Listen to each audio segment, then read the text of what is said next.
d'un moment assez dynamique, et quasiment du jour au lendemain, il se retrouverait à zéro. Vous savez, c'est d'ailleurs comme plein de salariés qui arrivent à la retraite, ils bossent, le vendredi soir, et hop, le lundi matin, il n'y a plus rien. Ça, c'est l'hypothèse Nicolas. Ça serait plutôt l'hypothèse Nicolas. Pour François Hollande, d'abord, il a une petite aide, c'est qu'il est énarque. Donc, d'une certaine façon, il a un parachute. Il est fonctionnaire et tout ça.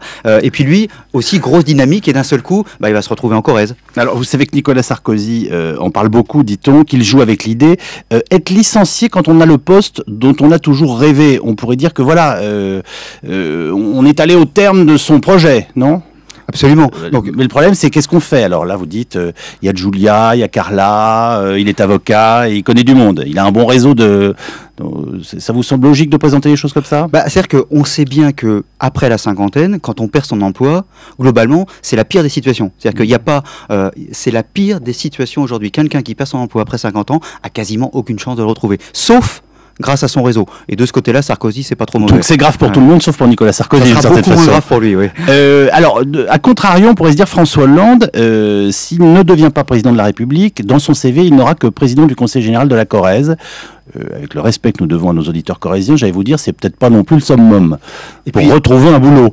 C'est vrai que c'est plus dur, et puis en plus en France, on n'aime pas l'échec. Et donc on va retenir l'échec à la présidentielle. On va pas retenir tout le progrès, il est parti de 2%, ainsi de suite. Chez nous, ça n'arrive pas aux États-Unis ou autres. On regarde ce qu'ont fait les gens. Ils ont tenté ça n'a pas marché. N'empêche qu'ils l'ont tenté. Donc on regarde, on les recrute pour autre chose. On a tous à l'esprit l'exemple de Valéry Giscard d'Estaing, qui a été le plus jeune de nos présidents de la République. On ne peut pas dire qu'il... alors lui, licencié dans la belle cinquantaine, en quelque sorte, on ne peut pas vraiment dire qu'il ait réussi à décrocher. Non, il est devenu le plus vieux de nos anciens présidents de la République. Et finalement, pendant 25 ans, il a passé sa vie à regretter. Il n'a pas su justement rebondir. C'est-à-dire qu'à un certain moment, le seul choix qu'on ait, c'est justement de faire autre chose. Ou on fait autre chose parce que de toute façon on n'a pas le choix, ou on fait autre chose parce qu'on a envie. À un moment donné, quand vous avez travaillé 15 ans, 20 ans, 25 ans, moi je vois beaucoup de gens qui me disent mais ça n'a pas de sens, ce que j'ai fait, en fin de compte ça m'intéressait plus beaucoup, j'ai plus envie de ça et je fais autre chose. Vous avez des gens qui vont ouvrir une librairie, vous avez des gens qui ouvrent un gîte, vous avez des gens qui partent complètement sur autre chose. Dans les ONG, dans les associations, il y a plein de possibilités. Sans les retraités, sans les jeunes seniors, le monde associatif par exemple ne s'en sortirait pas aujourd'hui. Alors le journal Le Monde consacrait un article très intéressant à la situation finalement des quinquas et dans l'entreprise aujourd'hui. Pourquoi déjà les appelle-t-on les juste avant? Juste avant quoi? Alors oui, ça fait partie des litotes, on n'ose plus dire senior. Vous savez que dans l'entreprise, vous êtes considéré globalement comme un vieux dès 45 ans. Ça, c'est sympa. C'est sympa. Et je le dis pour celles et ceux que ça pourrait intéresser, pour 11% des DRH, donc des recruteurs, on est senior dès 35 ans. Donc, avant 30 ans, avant 30 ans, vous êtes trop jeune, après 35, trop vieux. Donc, la fenêtre de tir est quand même assez réduite. Et c'est ça aussi qui est fabuleux, c'est que plus notre espérance de vie a augmenté, plus notre espérance de vie professionnelle s'est réduite. Cherchez l'erreur.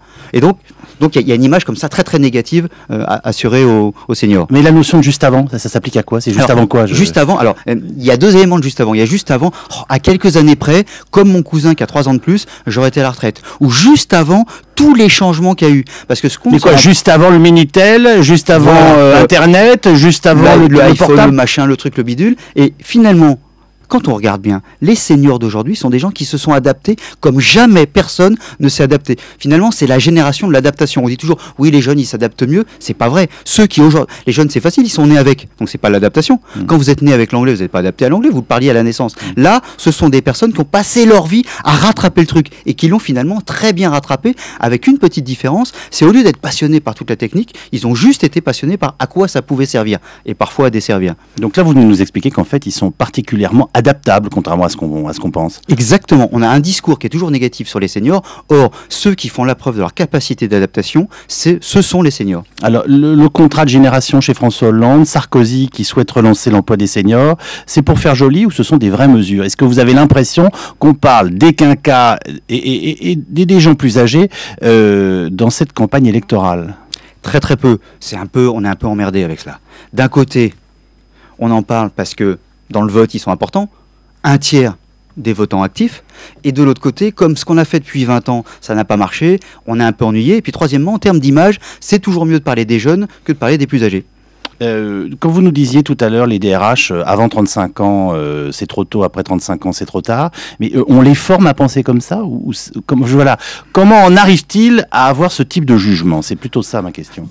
Bonne question. C'est d'un côté toute leur représentation, mais toutes les représentations de la société, y compris des seniors, c'est dire « Ah ouais, je suis dépassé, oh c'est plus de mon âge ». Et donc, les DRH ne se contentent que de ressortir ça. Deuxième élément, c'est une espèce de paresse intellectuelle. Quand vous savez pas comment faire, vous dites « Ah bah on va mettre les seniors dehors ». Et ça fait 40 ans que ça dure. Vous dites « Ah bah, il y a un problème économique, on met les seniors dehors. Il y a trop de masse salariale, on met les seniors dehors. Il y a une petite diminution du bénéfice, on met les seniors dehors. » Depuis, on a inventé les pré-retraites.